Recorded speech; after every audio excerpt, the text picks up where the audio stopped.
সবাই বলে না একটা মেয়ে খারাপ হওয়ার পেছনে একটা ছেলের হাত থাকে। আমি তো বলবো একটা লয়াল মেয়ে খারাপ হওয়ার পেছনে তার 12 তারিখ খানকি মাগি বান্ধবীর হাত থাকে। তার কারণ একটা মেয়ে তোমাকে মন থেকে ভালোবাসে, তোমার সাথে অনেকদিন সম্পর্ক চালিয়েছে, অনেক বছর সম্পর্ক চালিয়েছে, কিন্তু তার বান্ধবী তার বয়ফ্রেন্ডের সাথে দেখা করতে হবে, বলবে চল আমার সাথে চল। যে বলবে আমার বয়ফ্রেন্ডের সাথে যে ছেলেটা এসেছিল আমার সাথে প্রেম করবি, আমার একটা বন্ধু আছে তার সাথে প্রেম করবি, আমার এর সাথে প্রেম করবি, আমার বাবার সাথে প্রেম করবি, সব সময় তাকে অ্যাপ্রোচ করতেই থাকে। বলবে আমি তো 4 জনের সাথে চলে যাচ্ছি, কোথায় কিছু হচ্ছে না। আরে তোর বয়ফ্রেন্ড কিছু জানতেই পারবে না, দুদিন কথা বলে দেখ, যদি না ভালো লাগে কথা বলতে হবে না। তোর বয়ফ্রেন্ডকে কে বলতে যাচ্ছে, তোর বয়ফ্রেন্ডের ঘর তো অনেক দূরে, সে তো জানতেই পারবে না। আর এমন ভাবে ঠিক একটা মেয়ে কথা বলতে শুরু করে, কথা বলতে বলতে ছেলেটার থাকে এবার লুকোতে শুরু করে। আর একটা মেয়ে যখন একটা অন্য ছেলের সাথে কথা বলে সেটা মেয়েটার ব্যবহারেই বোঝা যায়। বাট মেয়েদের বুদ্ধি আটুতে থাকে, এমন এমন কাজ করে, ছেলেকে ব্লক করে ফোন করবে, ফোন করে বলবে যে বাবা ফোন করছিল, রাত 12টার সময় বলবে যে মাসি ফোন করেছিল, তাই অন্য করে ব্যস্ত ছিল।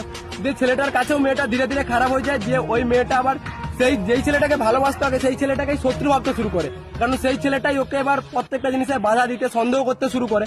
দিয়ে ওই মেয়েটা এবার অন্য একটা ছেলের সাথে যখন দেখা করে যখন ওর সাথে কিছু শারীরিক কিছু করে নেয়, করার পর তখন মেয়েটা আগের যে ছেলেটাকে ভালোবাসতো তার সাথে ব্রেকআপ করতে চায়। এভাবেই ধরতে গেলে একটা মানে ভালো মেয়ে, লয়াল মেয়ে, সে খানকিতে পরিণত হয়। আর একটা ভালো ছেলের জীবন, যার কোনো দোষ নেই কিছু নেই, যে মন থেকে 100% ভালোবেসেছিল, সেও নষ্ট হয়ে যায়, সেও খারাপ হয়ে যায়।